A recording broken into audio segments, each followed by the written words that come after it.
Upper കുട്ടനാട്ടിലെ താഴ്ന്ന പ്രദേശങ്ങളിലും വെള്ളമിറങ്ങിയിട്ടില്ല. ആലപ്പുഴയിൽ നിന്ന് അജയ്നാഥ് ചേരുന്നുണ്ട്. അജയ്, ആലപ്പുഴ ജില്ലയിലേക്ക് വരികയാണെങ്കിൽ ആശങ്കപ്പെടുത്തുന്നത് ഈ അപ്പർ കുട്ടനാട് തന്നെയാണ്. എന്താണ് നിലവിലെ ഒരു സാഹചര്യം?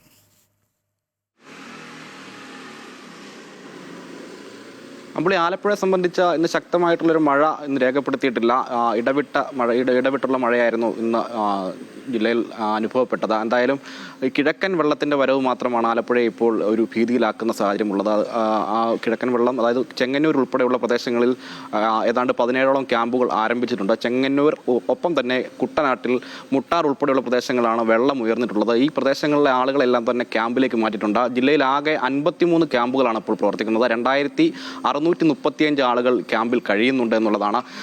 ഈ കിഴക്കൻ ജില്ലകളിൽ നിന്നുള്ള ഈ വെള്ളത്തിൻ്റെ വരവാണ് ഇത്തരത്തിലേക്ക് ഒരു ഭീതിതമായൊരു സാഹചര്യം ഉണ്ടാകുന്നത്. ഒപ്പം തന്നെ ആ വെള്ളം ഒഴുകിപ്പോകുവാൻ തോട്ടപ്പള്ളി സ്പിൽവേയിൽ ഷട്ടറുകൾ തുറന്നിരുന്നു.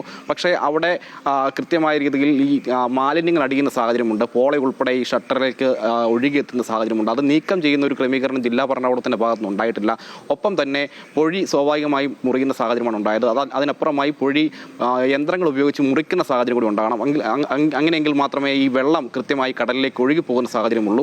ഇനിയും ഈ കിഴക്കൻ മേഖലയിൽ മഴ തുടരുന്ന സാഹചര്യം ആയതുകൊണ്ട് തന്നെ വരും ദിവസങ്ങളിൽ കൂടുതൽ വെള്ളം ഈ കുട്ടനാട്ടിലേക്ക് ഒഴുകിയെത്താനുള്ള സാധ്യതയുണ്ട്.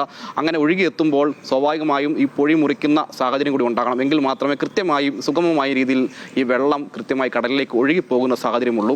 ഒപ്പം തന്നെ മുൻപ് സൂചിപ്പിച്ചതുപോലെ തന്നെ ഷട്ടറുകൾക്കുള്ളിൽ ഈ അടിഞ്ഞുകൂടുന്ന അഴുക്ക്, അതായത് മാലിന്യങ്ങൾ നീക്കം ചെയ്യാനുള്ള ക്രമീകരണം കൂടി ജില്ലാ ഭരണകൂടത്തിൻ്റെ ഭാഗത്തുനിന്നുണ്ടാകണം. നിലവിൽ ആശങ്കപ്പെടേണ്ട സാഹചര്യമില്ല, ജില്ലയിലാകെ തന്നെ ഇല്ല എന്നുള്ളതാണ്. മഴ അത്ര കണ്ട് ശക്തമായിട്ടില്ല.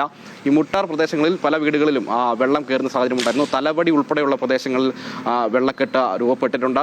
ചെങ്ങന്നൂർ, മാവേലിക്കര തുടങ്ങിയ പ്രദേശങ്ങളെല്ലാം തന്നെ ചെറിയ രീതിയിലുള്ള വെള്ളക്കെട്ടുകൾ രൂപപ്പെട്ടിട്ടുണ്ട്. എന്നതൊഴിച്ചാൽ കുട്ടനാട്ടിലേക്ക് വലിയ നിലയിലേക്ക് ഒരു വെള്ളക്കെട്ട് അല്ലെങ്കിൽ വലിയൊരു വെള്ളപ്പൊക്കം എന്ന രീതിയിലേക്ക് ഒരു സാഹചര്യം നിലവിലില്ല എന്നുള്ളതാണ്. സമാധാനപരമായ ഒരു സാഹചര്യം തന്നെയാണ്, ആശ്വാസകരമായ സാഹചര്യം തന്നെയാണ്.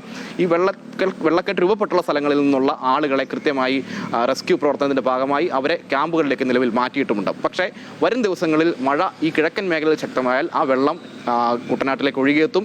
അപ്പോൾ കൃത്യമായി ഇത് ഒഴുകിപ്പോകാനുള്ള സംവിധാനമാണ് ഇനി ജില്ലാ ഭരണകൂടം കൃത്യമായി നടപ്പിലാക്കേണ്ടത്.